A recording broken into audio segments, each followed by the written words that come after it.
Hello, everyone. This is Marc Sabatella from Mastering MuseScore, and welcome to the MuseScore Café. So for those of you who are new, welcome. This is my regular Wednesday series where we talk about some aspect of making music using MuseScore specifically. And for those of you who are not new, welcome back. So usually I have a particular topic that we talk about, and I'll demo some things, take questions about that topic.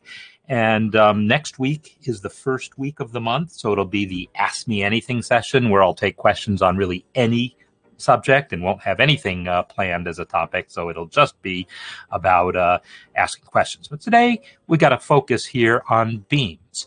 And, I'm trying to tie in a lot of these sessions with what we're doing in the basic music theory course so that people who are in the basic music theory course can see how to do certain things in MuseScore.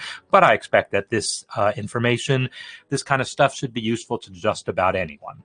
So that's what we'll be talking about today is beams. Yeah, lots to talk about, lots of different things to show you. So I look forward to getting started here. So let's I'm going to go ahead and get started by just creating a new score. So I'm hitting Control-N, and I'm always going to try to just talk about what I'm doing, everything that I'm doing in case anything along the way happens to be new for anyone. So Control-N is how I'm going to create a new score. And I'm going to go ahead and pick the Create From Template here, Grand Staff, because some of the things that I want to show you only apply to grand staffs, or grand staves, I guess is the proper plural. So in fact, let's just do that right away. Why not? Let's show you something that only applies to a grand staff. And by grand staff, I mean this thing here where we have two staves connected by a curly brace that are both for the same instrument, right? So piano uses a grand staff. Organ uses a grand staff, often with 3 staves. Marimba often uses a grand staff. Harp, of course, uses a grand staff. And so this idea of 2 staves connected by a curly brace. So here's the thing that you might want to do. So I've got 2 staves here, and what I want to do is have a series of eighth notes that just sort of start on the bottom staff and kind of cross over to the top staff. It's called cross staff notation. MuseScore supports this. Let's look at how. So I'm going to type 4 for eighth notes and then go C, E, G, C. And then if I type my E next, it's still on the bass clef, but if that's where I want it to be on the top staff, I will just use Control Shift Up. And now it's on the top staff. And then G, same thing, Control, whoa, oh yeah, because now it doesn't fit along. Whoa, what on earth? All right, so did I just uncover yet another bug here? Yeah, huh. Let me enter the rest of the notes and then see what happens. 4, C, E, and now let's see about, so I just entered those notes, and now I'm going to select the notes in normal mode and try moving them to the top staff. And man, something is way the heck off, and I don't know what is the case here. But wow, look at that. Bar lines disappeared and everything. Oh no, they didn't disappear. They're just crazy long. So something is wrong. And I don't know what. So, yeah, let's try to sort out what might have gone wrong here. I'm going to undo some stuff. Yeah, undo's not wanting to work either. I'm just going to kill this score and try another one. So, things happen. This is life, right? Let's see. Let me just get out of this guy. So cross-staff notation has long had bugs that can cause weird things to happen. That's not new. In fact, MuseScore 4 is much better with cross-staff notation than MuseScore 3, much better. It handles a lot of things better. I've never actually seen that particular thing happen before. So I'm really kind of curious what's going on. But let me just try something else now. I'm going to try starting with G, and then, C, and then a G, and then a C, and I'm going to enter E and move that to the top staff. And that worked just fine. So see, this time it worked fine. The previous one didn't, and I'm not sure why, what was going on. But here, Control Shift up, Control Shift down is working just fine. And it's beaming across the staves, which is what I want. So now I'm going to keep entering some notes, a G and Control Shift up, and a C, Control Shift up, an E, Control Shift up, and a G, Control Shift up. So now I've got this nice arpeggio here. And I want to maybe connect these two beams. So that's another thing that I want to show you. So the one thing I showed you is how Control Shift up allows you to move notes between staves, and how yeah, that's the main thing. Control Shift up and down moves notes between staves, and the beams will automatically connect. So yeah, it is absolutely true that MuseScore 4 has bugs, and so does MuseScore 3. We just kind of get used to the bugs that are there and how to not do the things that are buggy. The bugs in MuseScore 4 are new bugs, and we're kind of running into them, you know, as we encounter things. So yeah, there's probably a few more of them, but mostly it's that they're brand new bugs. And so they catch us by surprise rather than being the things we've become accustomed to. So in any case, yeah, it is what it is. I'm just going to show you how to do stuff. And most of the stuff that I'm going to show you here is the same between MuseScore 3 and MuseScore 4. That Control Shift up and Control Shift down works exactly the same. So I've got this beam here. One thing that we see is that by default, MuseScore has placed the beam between the two staves, which is kind of the usual way that this would be done normally. But it really depends on the specifics of your situation. So if you want that beam above or below all of the notes, you can just drag that middle handle. I think MuseScore 3 might make you drag the two handles separately. But here you can see I can just drag that handle up, drag that middle handle down. So that if I want to have the beam somewhere other than between the staves, I can. Control R will reset the beam back to the default position. So the next thing I want to talk about is joining them. Now, normally in music, we beam eighth notes in groups of 4. This is one of the things that I talk about in the basic music theory course about why that's the case. I touch on it at the end of this week's batch of lessons. Next week's batch of lessons will get deeper into the reasoning behind why beaming rules are the way they are. But I'm going to show you some things today that have to do with this. So one of the things that we might want to do is in measures that are nothing but eighth notes, it can be acceptable to beam all 8 of them together. I would never beam I wouldn't beam eighth notes in groups of bigger than 4 other than that one specific case.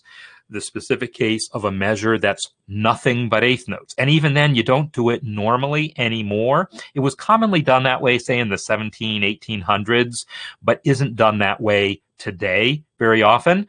But you can get away with it. And in particular, in situations like this, where it's one motion carried across the two staves, we might want to do it. So I'm going to show you how to join these two beams. I'm going to select the first note of the second grouping, the place where the beam kind of started over and I didn't want it to.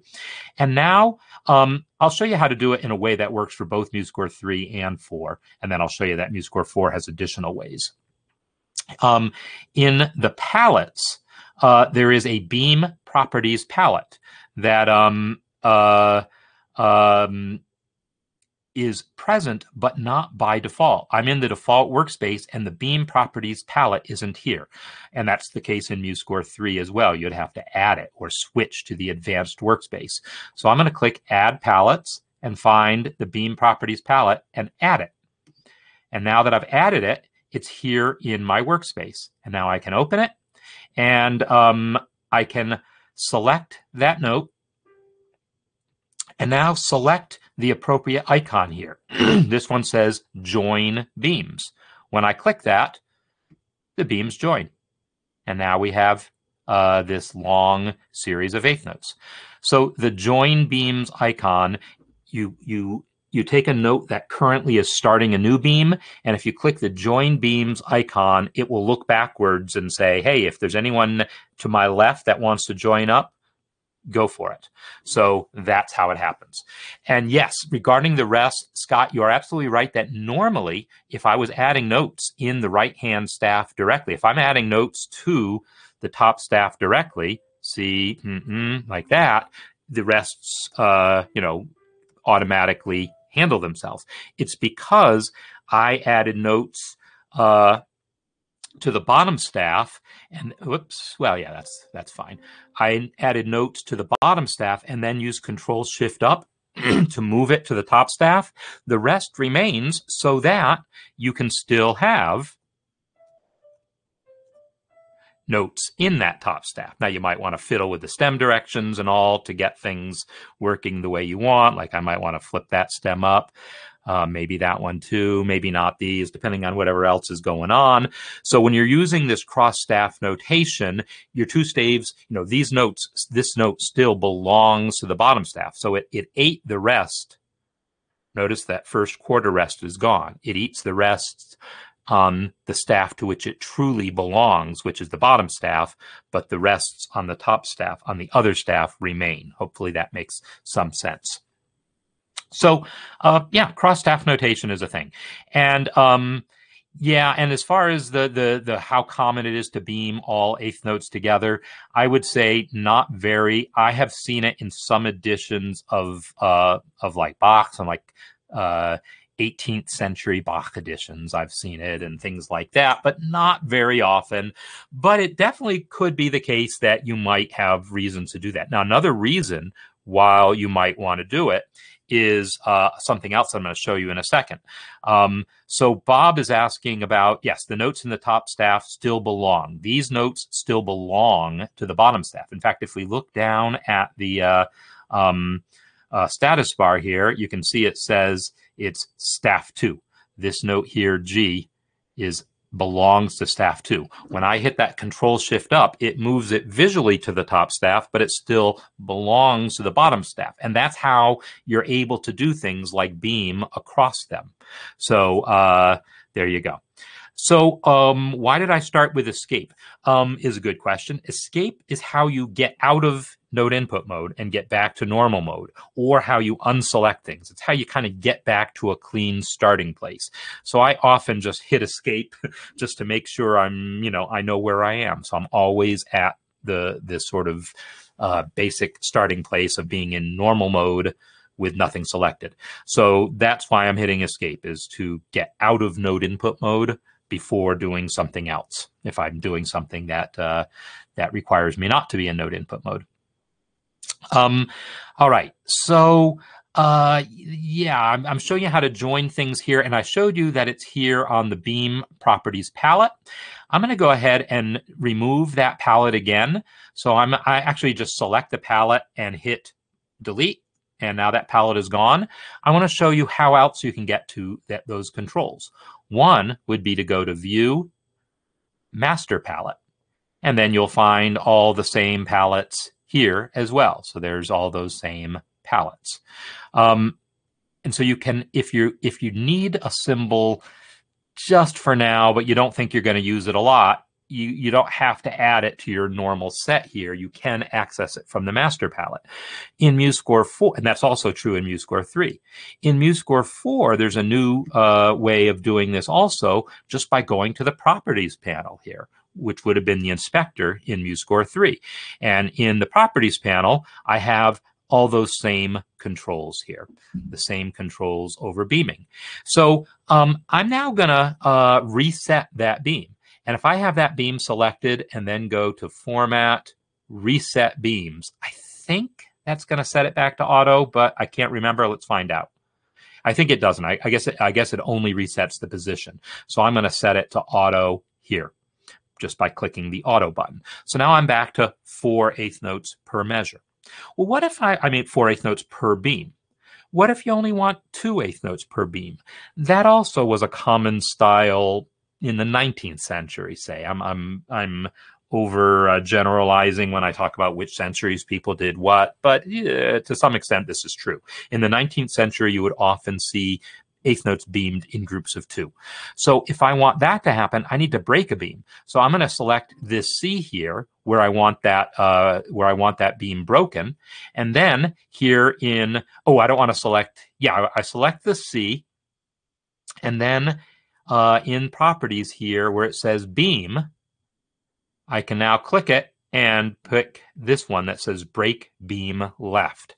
That breaks the beam to the left. I think in MuseScore 3 it's called beam start, which is a slightly less accurate way of putting it because it doesn't force a beam to start there. It just breaks the beam to the left. So we've tried in MuseScore 4 to make the labels of these buttons more accurate. The behavior is the same though. So when I click that, it breaks the beam there. And now I have my eighth notes beamed in groups of 2. There you go. And the thing is that Bach chorales will be a little different than fugues because fugues are more likely to have long streams of eighth notes and chorales aren't. In fact, here's an edition, but this is a MuseScore edition, but it's an edition of the well-tempered clavier, and I see eighth notes in this particular one. This particular one is in 6/4, and the eighth notes are beamed in sixths. I'm looking to see if there's any 4/4 examples with enough eighth notes. Now it's grouped in 4s in here, which is more what I expect because it's a modern edition.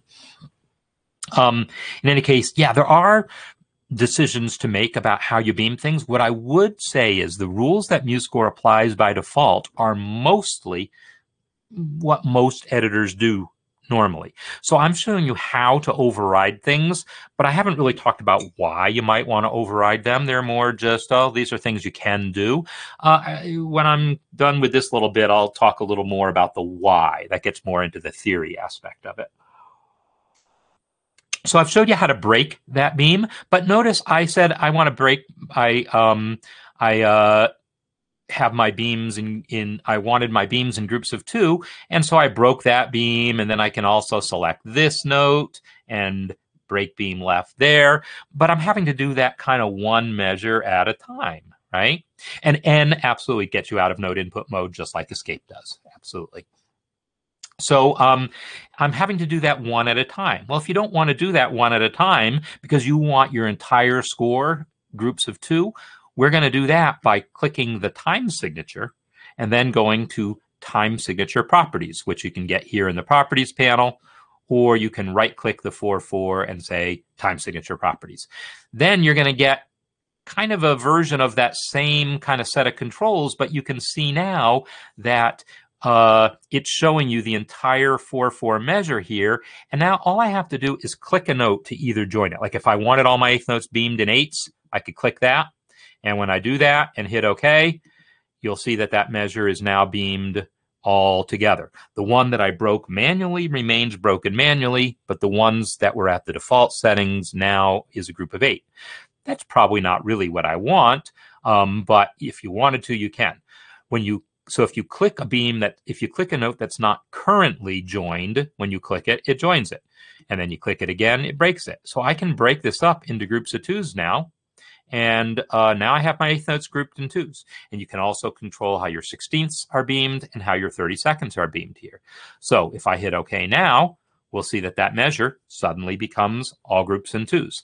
So you can set the beaming for your time signature in that way, and then it applies throughout the score. Now, one thing about that that's a little weird is if I now enter some eighth notes onto the bottom staff, you'll see they are back. These are at the default. When I set the time signature properties for this time signature, it didn't actually affect the time signature on the other staff. So you would have to do each one separately. But I got you a little workaround there too. I'm going to switch from my default workspace to my create a new workspace. For anyone who hasn't seen workspaces, the controls for this are at the top right in MuseScore 3, but they're down here on the bottom in MuseScore 4. I click the workspace thing and it gives me a dialog, and I want to create a new workspace, and this is going to be my demo workspace. I used to have one and then I deleted it at some point. Now I'm getting it back. So I've got a demo workspace, and now I can play around with things, adding palettes and all, and not worry about messing up my own thing. So Michael, you've got a question about 3 beamed together. The short answer is no, but I'm going to get to that as when I talk about the why you want to break beams sometimes, because that's absolutely why sometimes you do. So what I want to do now is go to my time. So I've created that demo workspace, so now I can play around and add things to palettes and not mess up my normal working environment. I'm going to open the time signatures palette, and here's my customized 4/4. I'm just going to Control Shift drag that 4/4 to the palette. And now I have my customized 4/4. Now notice when I hover over it, it just says time signature. That's not very useful. I'm going to now right click it and say properties, and I'm going to name it 2x2.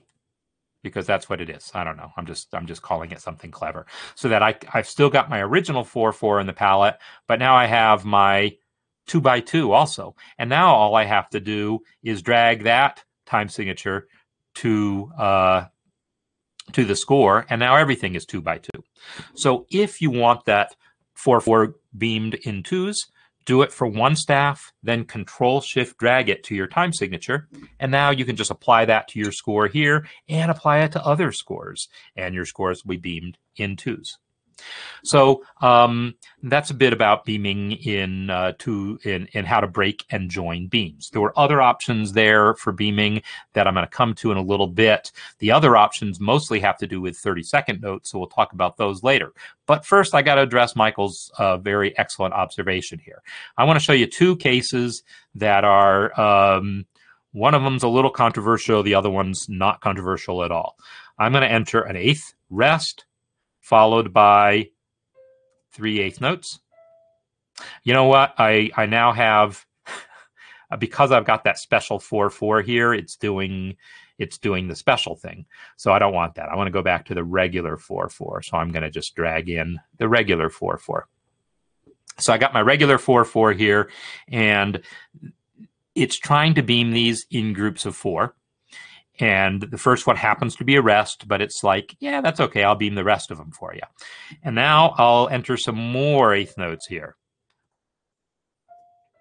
And then a rest. So I've got 2 different groupings here on the screen. A grouping of 3/8 notes preceded by a rest, and a grouping of 3/8 notes followed by a rest. MuseScore doesn't have a way to say how you want these cases handled. You either beam in 2s or you beam in 4s. If you say you want it beamed in 4s, you're going to get these beamed that way. What I will say is that many editors will look at this and say, you know what, that first case is actually okay. This case here, having these 3/8 notes beamed together preceded by a rest, we're okay with that. But almost no editors will accept the following: the 3/8 notes followed by a rest. That's considered not cool. Why is it considered not cool? Well, for one thing, because it's not done that way and it's going to look unfamiliar to people, but it makes it look like a triplet, right? You see 3/8 notes beamed together, the brain just starts thinking triplet. So it's not considered good to beam 3/8 notes together like this. So we're going to want to break that beam. So I'm going to want to select this D here, go back to Properties, Beam, and say Break Beam Left. So I definitely want to break that one. Now, in the first grouping, I said some editors are okay with this. And the reasoning is you're not as likely to be fooled into thinking that that's a triplet because you just saw a rest. So you know this is starting on the and of a beat. That's the theory here. That because we know we're starting this on the and of the beat, we're less likely to think that this is a three, this is just a basic triplet here, and we're more likely to accept it. So I find quite a few editors will accept that. However, I don't like this personally, so I would break it also. So now Michael is saying you can also choose single eighth note, which is true. And if I choose single eighth note here, so I had been using, like I had selected the D here and said break beam left. But you could also select the C here and say single eighth note. That works also. I typically don't recommend that, and here's why. What if you change your mind and add a note here? Yeah, now it's broken, right? I prefer to make an edit that is forgiving of future edits. Does that make sense? I prefer to break that beam in a way that will continue to work even if I later fill up that rest with a note. By saying that you want this single like that, then no beam at all. Now you're saying that it can't have a beam no matter what, not even if we add more notes. And so, yes, you could then change it again. But I typically think in terms of breaking and joining beams. I only think about the single eighth note option when I'm dealing with vocal music. So that's the other common situation to need to mess with this. So I said, I started off by showing you how to mess with this. And then I said, well, now later we'll talk about why. The why is exactly this. The most common situation you'll ever find where, the most common situation you'll find where you need to break or join beams is you'll find you need to break beams in those situations when there's three eighth notes beamed together. Yeah, you'll need to break beams there. Joining beams, actually, I don't tend to find to be necessary very often at all, but breaking beams for that situation is very common. The single beam, the single note here that's not beamed at all, well, that's very common in vocal music, right? Especially older vocal music. If I want to have some eighth notes here, and they all have their own syllable. 1, 2, 3, 4, 5. I'll go ahead and make this a quarter note just to make my point a little better. This is fine. This is normal beaming here for most music, for instrumental music and for a lot of modern choral music. But older choral music won't do this. Older choral music will say, you know what, those separate syllables shouldn't be beamed together. In older vocal music especially, you will see individual eighth notes, other than when there's melisma. If this line had been, let me just enter another version here. If this had been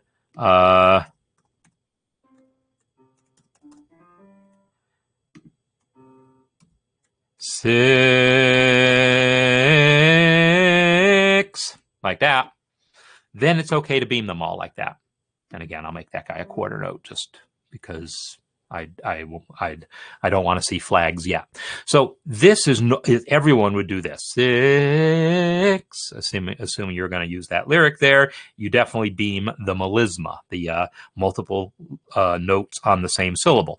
Modern editors will typically also beam separate syllables like this, but in older editions and in older music, you will typically see each of those notes with a single flat, with just, singly, not beamed. So I'm going to select those notes and then go back over to the properties panel, find where it says note, and then beam, and set them to no beam. And so now I have those notes set to not beam at all. So that's that method of notating things. The thing is, it was very useful in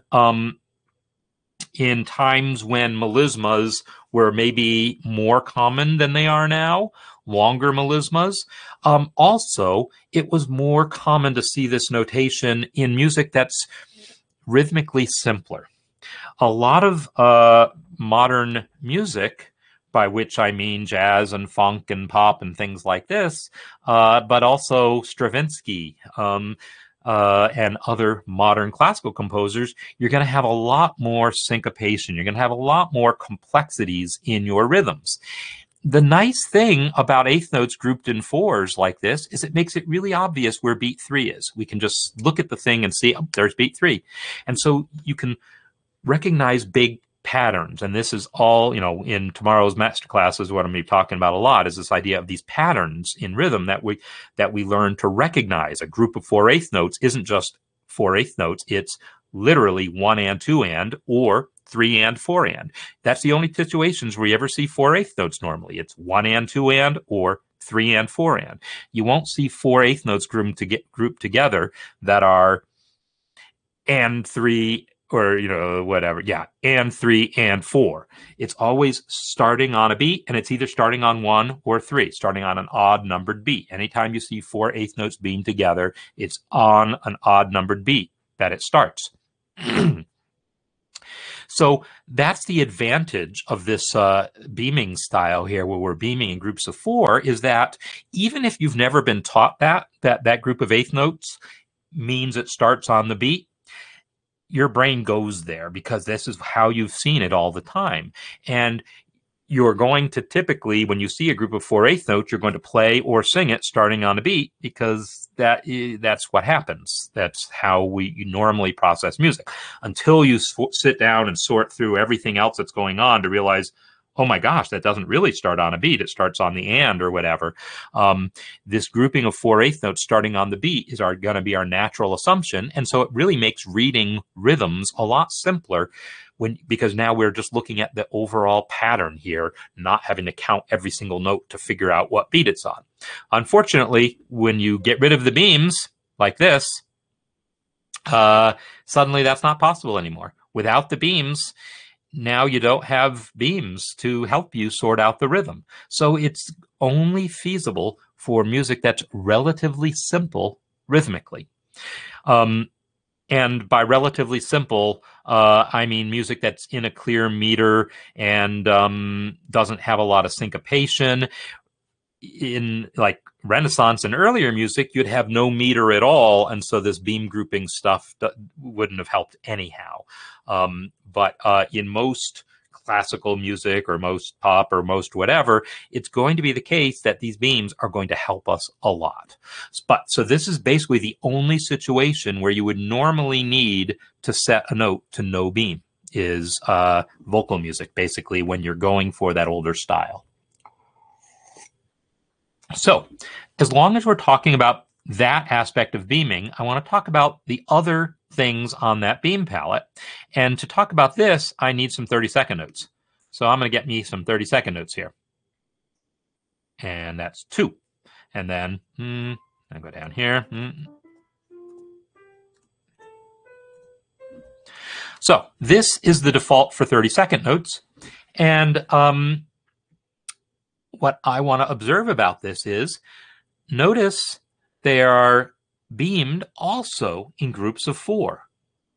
But the two groups of 4 are connected by a beam, so that, the whole beat is beamed together. In other words, that one top beam there beams the entire beat together. But then each group of 4 30-second notes, that makes up half a beat. Each half a beat here is beamed in groups of 4. The idea here is that 4 is a magic number here. I know Bob Dorough has a song, 3 is a magic number, which in some situations it is, but this is 4 is a magic number when it comes to beaming. Beaming in groups of 4 is like the maximum that we normally want to deal with. It's because the way meter works, the way simple meter works anyhow, everything is powers of 2, right? There's either 2, 4, 8, or 16. We do 8, beaming a whole group of 8 eighth notes together, as we were talking about earlier, is not something that you commonly do, other than maybe if it just fills up the whole measure. We want to be able to process patterns in you know, groupings that we can actually deal with. As long as we're only dealing with groupings of 4 notes, there's only 8 patterns, because after the first note or rest, the second note is either there or not, the third note is either there or not, and then the fourth note is either there or not. So it's 2 times 2 times 2. It's 8 different patterns, and I talk about that at length in the Basic Music Theory course. We'll be looking at it a little more tomorrow as well. So this idea that there's basically 8 patterns and that we coerce, when we're writing music, we want to coerce our music so that we can see those patterns by breaking things up in different ways. That's why these notes here are typically broken into groups of 4 so that we can perceive the patterns that are happening. And that is why 32nd notes are grouped in 4s, even though they're also connected in full beams. So, yeah, so when you first encounter this, it is a little confusing, because you see something that's looks like there's an 8th note happening. The way you want to learn to see this is it kind of, if we like collapse all 4 of these 30 seconds into one, and then collapse all of those notes into one. Like here, let me just put an example in the bottom staff to make this a little clearer. Here's a C, there's a G. If you have 2 8th notes here, they're going to be connected by a single beam. Well, that's essentially what's happening here. This in the bottom staff, C is on the beat, G is on the and. In the top staff, C is on the beat, G is on the and. That single beam connecting them is meant to kind of remind you of that fact, that at some level, this grouping here is the and of the beat, exactly as if they had in fact just been 2 8th notes instead of 8 32nd notes.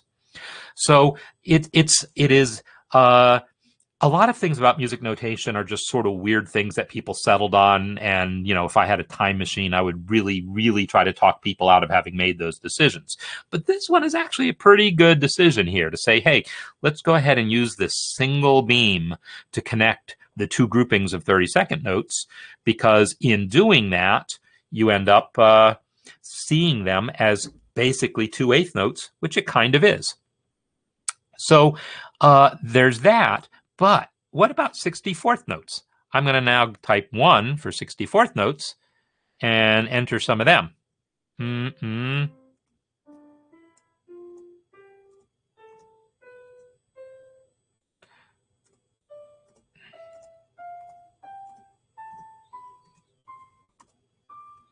So for the 64th notes, the default is what I see here. That is because MuseScore doesn't have smart defaults past 32nd notes. Remember when I looked at that time signature properties there, when I went to time signature properties here, it only went up to 32nd notes. So MuseScore has like these rules that it knows how to beam things up to 30 seconds, but beyond that, it doesn't really have a good way of doing that. So if you ever need 32nd notes, let's talk about the right way to do this, because MuseScore isn't going to do it for you. What we're going to do is take that same approach of finding the place where the 8th note is and creating this little guy here, creating that single beam connecting them. So to make that job easier, I'm going to add 2 8th notes down here also.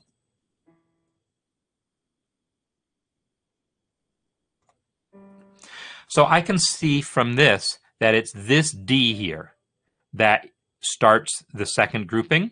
So what I'm going to do is select it, and then in the properties, go to beam, and I'm going to go ahead and select that break inner beams 8th.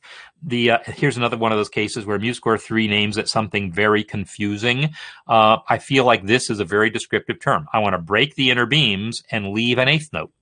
So now I've broken the inner beams and I'm showing an 8th note there. But now I've got 2 groupings of 8, and that's not good enough, right? I want to have groupings of 4. So what I want to do is get my groupings of 4 to also be visible. And if I think about that, 4 64th notes adds up to a 16th. So if I had done this, this G here is lining up with the second 16th. So really what I want to show here going into that G is something that looks like a 16th beam. So with that note selected, again, I'm going to go to beam and I'm going to choose this option that says break inner beams 16th. And now that shows a 16th note type of beam going in there so that it looks like it's grouped the way it actually is. And I'll do the same thing over here. Select this note and tell it to break as 16ths. So that is the idea here. By beaming this properly, we can quickly look at this thing and see where the two halves of the beat are. We can see where the beat is here, and we can see where the and is. So this happens to be beat 3, but whatever, beat 3, and then beat and of 3. If you want to see where the E and the are, it's where the 16th breaks. So there's the E. So this is 3, E, and So this is how that should look. So again, MuseScore doesn't know how to do this by default, but it does give you the tools to do it. And that's great because they're great tools to have, and we want to be able to create this look. And so there it is for you. So this idea of talking about the rhythmic aspect of beaming and how we notate the beams to make the rhythms easier to read, that's a big part of what I wanted to talk about today, but it's not the only thing I want to talk about today. There's a couple other things about beams that are worth talking about as well. One of them harkens back to that example that Michael brought up here of these eighth notes here. So I'm just going to select all this and go back to beam and set it to auto so that's all just beamed the way it was. Oh, and I need to turn that back into a rest. The other way that people like to deal with groupings of 3/8 notes like this, or any sort of incomplete groupings that contain rests that either start with a rest or have a rest in the middle, is to just extend the beam over the rest. And MuseScore allows that. You can select the rest itself. Now, unfortunately, when you go to properties right now, you aren't going to see those nice convenient things. We're going to need the palette for this. I think that's already fixed for MuseScore 4.1, but this was never in MuseScore 3 anyhow. It's not a bug. It's just something they didn't think to add yet. So if I go to, oh yeah, I didn't add the palette to this workspace. So I'm going to click Add Palettes and then re-add that Beam Properties palette. So I have access to it. So I select the rest and open Beam Properties, and I'm going to set this guy now to Join Beams. By setting the eighth note to Join Beams, you can extend the beam over that eighth note. Some editors would choose to do this, and it also works for eighth notes like rests within the beam. If I delete that note, normally you wouldn't extend a beam across a rest, but some editors like to do that. So if you like to do it, select the rest and hit the join beam, and now you can have your beam joined. And that way you can still see the grouping of 4 even though there's rests present. Some people prefer that. I typically don't myself. So yes, Margie, absolutely. The fact that there's what looks like a 16th beam here, 2 beams separating this group from that group, tells you that this group does in fact add up to a 16th note, and this group does in fact add up to a 16th note. Just like the single beam between this bigger group and that bigger group means that this first group adds up to an 8th note, and the second group adds up to an 8th note. So it's really a clever scheme. And what's cool about the scheme is, even if you've never specifically been taught this scheme, and frankly, if I didn't work on notation software, I never would have known about this. If I didn't like help design some of this stuff, or help implement some of this stuff, I never would have learned some of these rules. But then once I learned them, I'm like, yeah, this actually kind of makes sense. But even if you don't know that, there's still just the visual pattern recognition thing going on in seeing these groupings of 4 that allows it to be easier to parse and play. So, so the stemlet thing. Okay, so Michael, you have started a religious war on Music Engraving Tips website. So a stemlet is a thing that's like a little vertical line that sort of looks like a little stem to point to that rest, to sort of make it a little more obvious that there's something there. So the deal is that, unfortunately, MuseScore doesn't support stemlets directly, and someday we might. But here's how I'm going to do it. What I'm going to do is put a note there, and then I'm going to make that note head invisible. If I press V right now, does that? Yes, that does the right trick. And then I'm going to want that note to just be maybe down here. And now I'm going to do something that I hadn't done before. I had moved the beam by dragging the middle handle, but now I'm just going to drag the left handle to get that beam more the way it was. Anyhow, by making that note head invisible, putting it on the line you want, you can now get this thing to look like a little stemlet. And now if I go to the Properties panel and say, don't show invisible elements by clicking that eye, now we have that little stemlet. Now, unfortunately, the rest is gone now, right? So we're going to need a rest.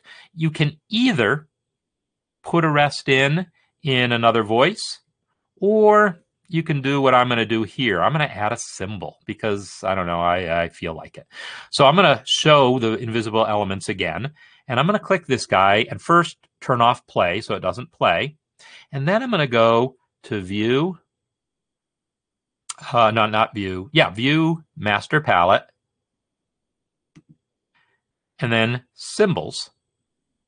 And I'm going to search for Rest. And I'm going to grab me one of them eighth rests right there.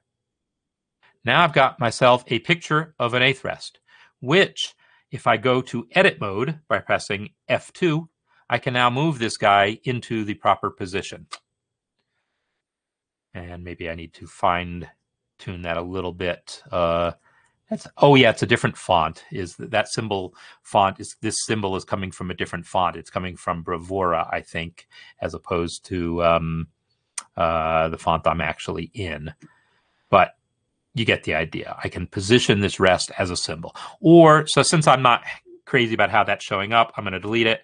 I'm just going to go into voice 2 and enter that rest. 4, 0. Enter that rest. And now I'm going to position that guy. And now I can select all those other rests and make them invisible. That's a real rest. So now I'll make that note head invisible again. And now I got my stemlet. So, I made a rest invisible here that I shouldn't have. So what I'm going to do is select the note before it, press the right arrow. The rest is selected even though I can't see it, and press V to bring it back. And yeah, there must be some invisible other rest that's messing up the spacing a little bit. But there you go. You can get stemlets. You just got to work for them. And then you have to decide how worth it they are.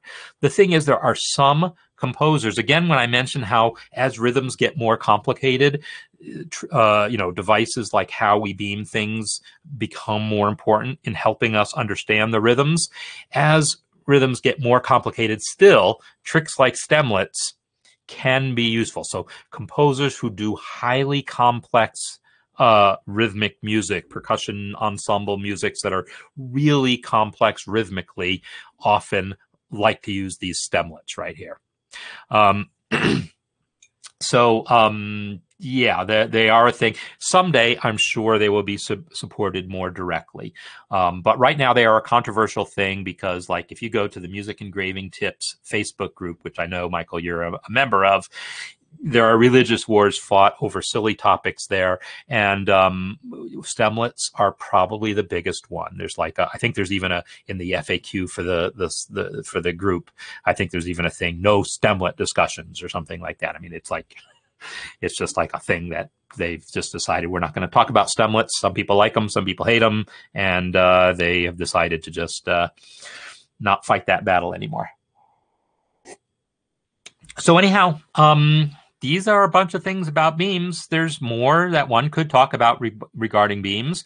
Here's something I can show you. If I select a beam here, and then I'm selecting the beam itself, not the note, and then you'll see in properties feathered beams. You can create this little look here, which means start fast and get slower. Or you can create this little guy that means start slow and get faster. Now, in those cases, you probably don't want all those fancy, broken inner beams there, because it's no longer meant to be played exactly rhythmically, but the same principle applies. These feathered beam options allow you to create this thing that means like that. Start slow, get faster, which is, a fairly common thing to want to notate in some kinds of music. So there you go. It's bothering me a little that invisible. So I want to find out what's going on with that spacing, because it's going to bother me, and then maybe you'll learn something too. We'll both learn something about what's going on. I might have accidentally moved something, or it might be that the invisible rest is really messing things up. So what I'm going to do is I have nothing selected. So I press escape to make sure I have nothing selected, and I'm going to turn back on display of invisible elements. So it's the fact that it's a quarter rest here instead of eighth rests. I think that's causing the spacing to think it needs a little more space. So I'm going to turn it into an eighth rest, and then I need to make this one invisible also.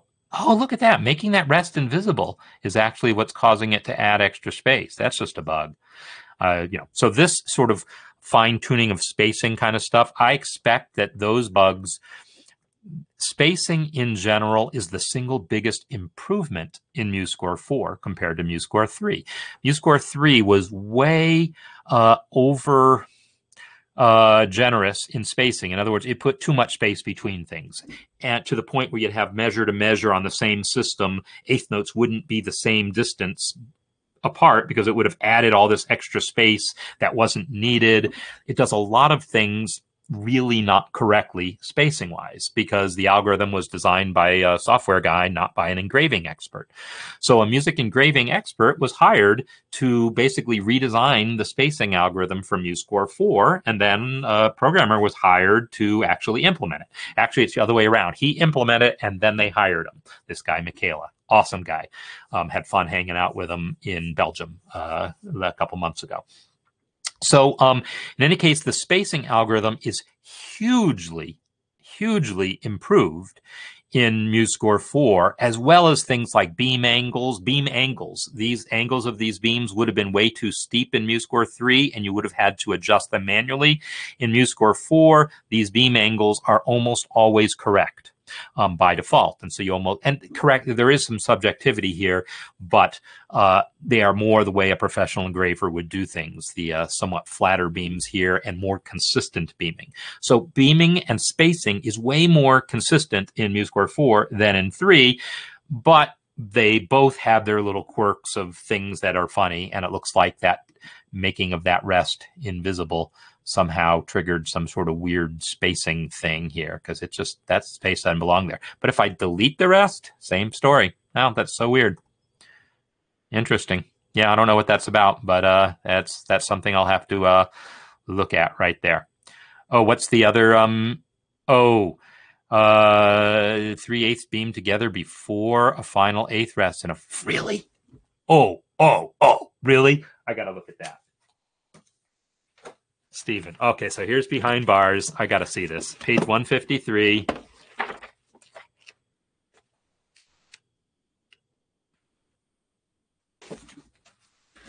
3/8 notes beamed together. Oh my gosh. You are not lying. You are not lying. So right there, you probably can't really see it, but am I holding it up the right angle? Anyhow, yeah, you are absolutely right. She has 3/8 notes followed by an eighth rest. And she says that's cool. I say not, right? I think so. Oh my gosh, and that's another religious war taking place right now. Oh my gosh, I'm taking sides on that one. No, don't do that. That's my religion right there.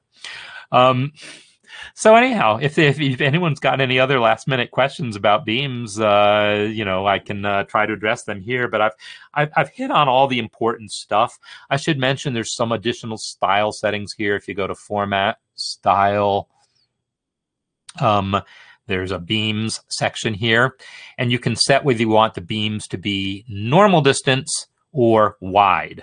So when you set them wide, see what happened to my 16th notes there? The beams are now wider. There's more space between them. There's only those two options because the rules for how to angle the beams are incredibly complex in terms of like how you're supposed to do it to avoid stems and staff lines creating what are called wedges. And the algorithm is very sophisticated in terms of trying to avoid these wedges. But in order to get that sophisticated, it has to say, well, let's limit the number of customizations people can do. So they basically have two algorithms, a regular algorithm and a wide algorithm. And they both avoid wedges properly.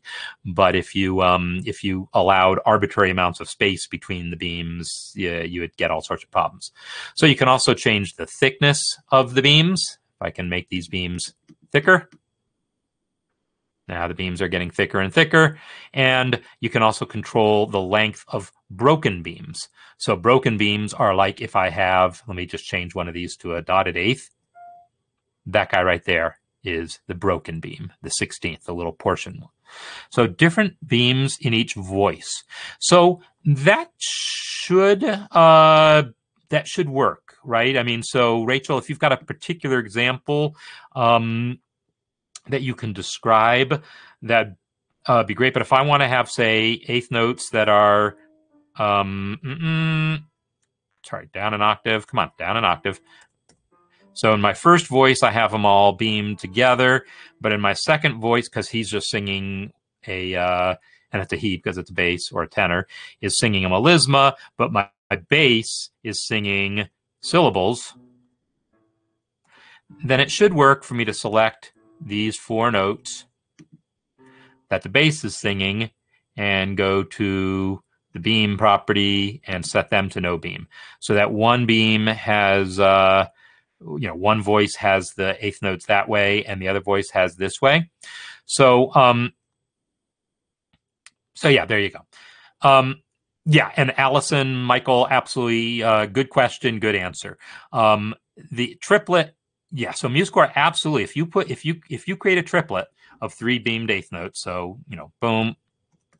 You will get the three there, right? You get the three always by default. If, you'd have to go out of your way to hide that three.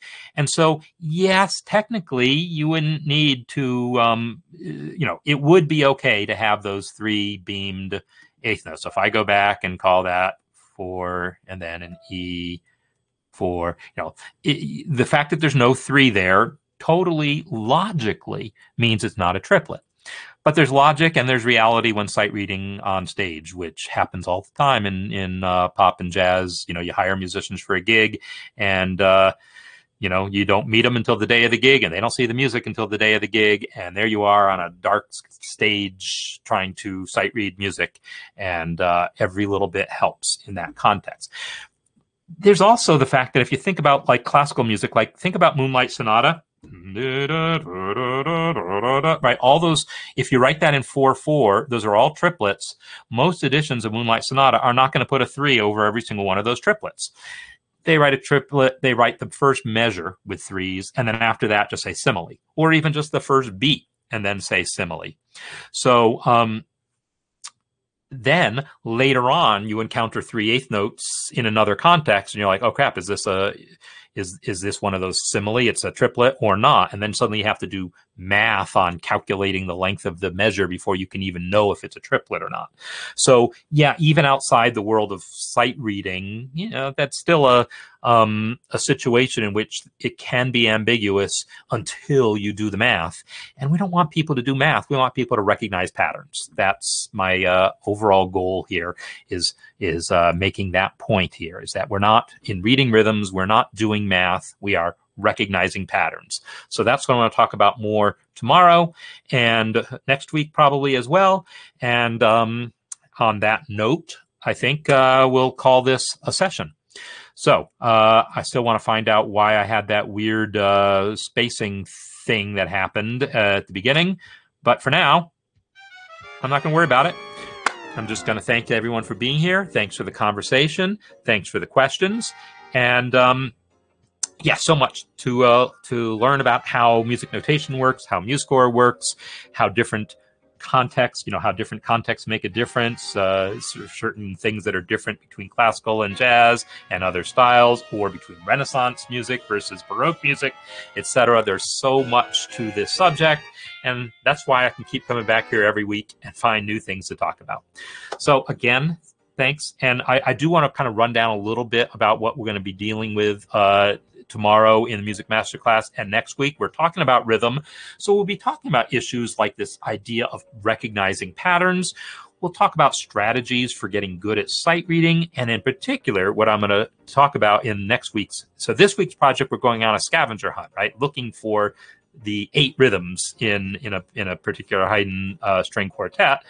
And then next week, I want to do a transcription project where we're going to take a piece of fairly complex music rhythmically and figure out the rhythms by ear and then how to notate them correctly. So that's what we're going to be talking about over the next couple of weeks.